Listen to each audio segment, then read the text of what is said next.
Welcome back to another night of bedtime stories with Bubby. Poor Bubby don't feel good. He got a bump on his head. I don't like it when my Bubby don't feel good. Please like our channel, subscribe to our channel, ring the bell, leave in the comments below what book you'd like us to read next. This is the true story of the Three Little Pigs by A. Wolfe, as told to John Scieszka.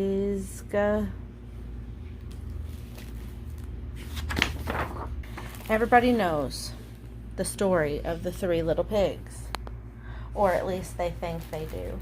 I'll let you in on a little secret. Nobody knows the real story because nobody has ever heard my side of the story. I'm the wolf, Alexander T. Wolfe. You can call me Al. I don't know how this whole big bad wolf thing got started, but it's all wrong. Maybe it's because of our diet. Hey, it's not my fault wolves eat cute little animals like bunnies and sheep and pigs. That's just the way we are. If cheeseburgers were cute, folks would probably think you were big and bad too. But like I was saying, the whole big bad wolf thing is all wrong. The real story is about a sneeze and a cup of sugar. This is the real story. Way back in once upon a time, I was making a birthday cake for my dear old granny. I had a terrible sneezing cold. I ran out of sugar.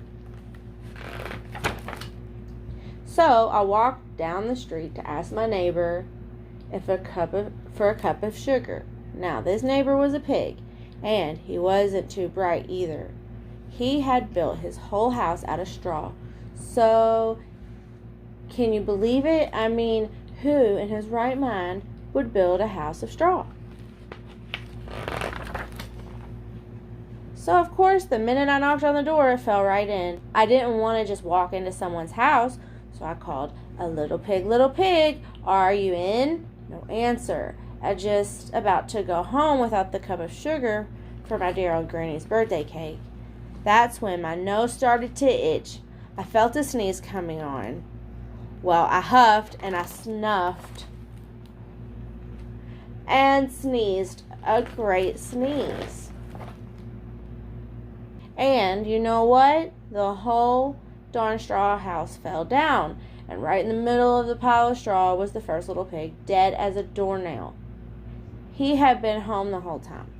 It seemed like a shame to leave a perfectly good ham dinner lying there in the straw, so I ate it up. Think of it as a big cheeseburger just lying there.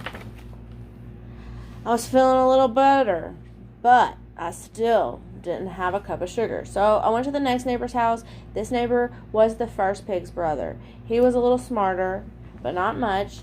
He had built his house of sticks, so I rang the doorbell on the stick house. Nobody answered. I called, Mr. Pig, are you in? And he yelled back, go away, wolf. You can't come in. I'm shaving the hairs on my chinny chin.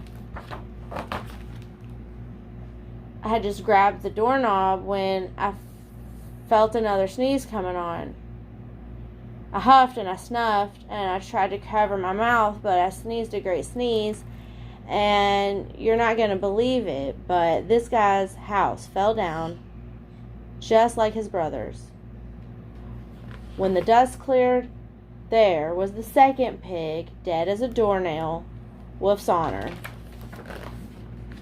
Now, you know, food will spoil if you just leave it out in the open, so I did the only thing there was to do. I had dinner again.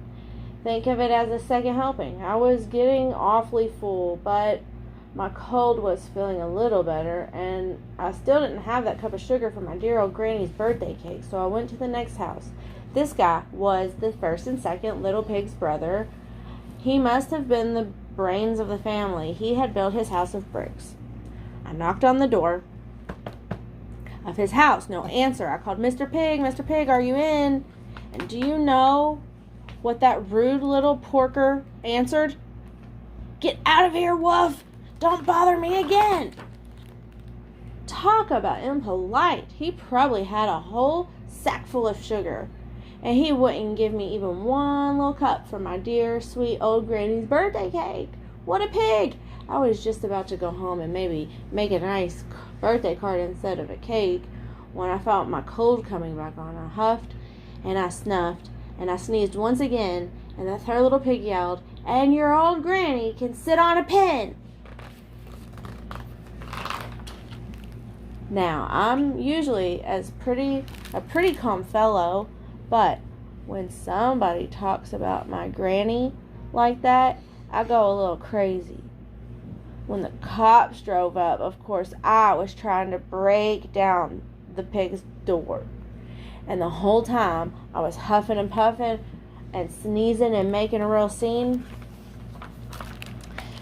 The rest, as they say, is history.